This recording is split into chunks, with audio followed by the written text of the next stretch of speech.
Welcome to my channel. நம்ம இன்றைக்கி என்ன பார்க்க போகிறோன்னா, முருங்கைக்காய் வச்சு ஒரு டிஃப்ரெண்ட்டான ரெசிபி தான் பார்க்க போகிறோம்.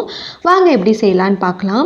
அதுக்கு ஒரு 4 முருங்கைக்காய் எடுத்து நல்லா கட் பண்ணி எடுத்து வச்சுருக்கேன். அது கூடவே ஒரு தக்காளி 2 வெங்காயம் இதை தனித்தனியாக அரைச்சி எடுத்து வச்சுருக்கேன். தேங்காய், ஒரு பச்சை மிளகா, கருவேப்பிலை, இஞ்சி பூண்டு பேஸ்ட் 1 டேபிள் ஸ்பூன் அளவுக்கு, சீரகம், சோம்பு, கசகசா, 3 முந்திரி.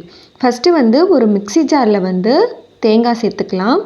அது கூடவே 1/2 டேபிள் ஸ்பூன் அளவுக்கு சோம்பு, 1/2 டேபிள் ஸ்பூன் அளவுக்கு கசகசா, 3 முந்திரி இது எல்லாத்தையும் சேர்த்துட்டு தண்ணி சேர்த்து நல்லா பேஸ்ட்டாக அரைச்சி எடுத்துக்கலாம்.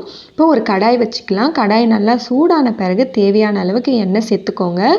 எண்ணெய் நல்லா சூடான பிறகு 1/2 டேபிள் ஸ்பூன் அளவுக்கு சீரகம் பொரிஞ்ச பிறகு 1/2 டேபிள் ஸ்பூன் அளவுக்கு பெருங்காயத்தூள், கருவேப்பிலை, ஒரு பச்சை மிளகாய் இதெல்லாம் சேர்த்துட்டு நல்லா கலந்து விட்டுக்கலாம்.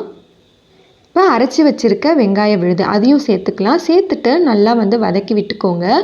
இந்த வெங்காயத்தோட பச்சை வாசனைலாம் நல்லா போகணும்.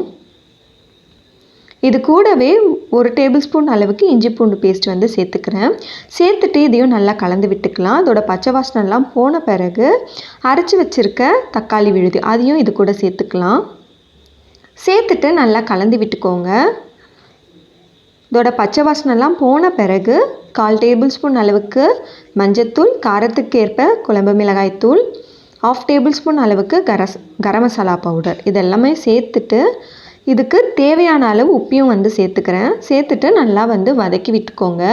இந்த மசாலாவோட பச்சை வாசனைலாம் நல்லா போகணும். நல்லா வதக்கி விட்ட பிறகு கொஞ்சமாக தண்ணி சேர்த்துக்கலாம். தண்ணி சேர்த்துட்டு நல்லா கலந்து விட்டுக்கோங்க.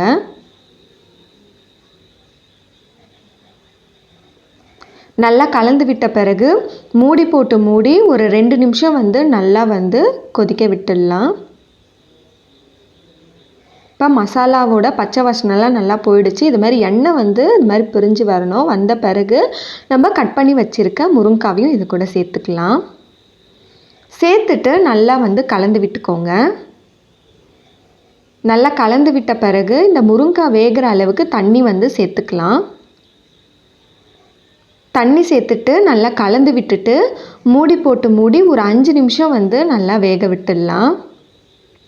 இப்போ 5 நிமிஷம் நல்லா வெந்த பிறகு நம்ம அரைச்சி வச்சுருக்க தேங்காய் விழுது அதையும் இது கூட சேர்த்துக்கிறேன். சேர்த்துட்டு நல்லா கலந்து விட்டுக்கோங்க. கலந்து விட்ட பிறகு மூடி போட்டு மூடி ஒரு 5 நிமிஷம் நல்லா வேக விட்டுடலாம்.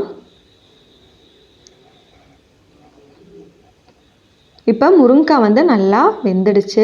இறக்கிறதுக்கு முன்னாடி மல்லித்தழை தூவி கலந்து விட்டு இறக்குனிங்கன்னா நம்மளோட சுவையான முருங்கைக்காய் கிரேவி ரெடி ஆகிடுச்சு.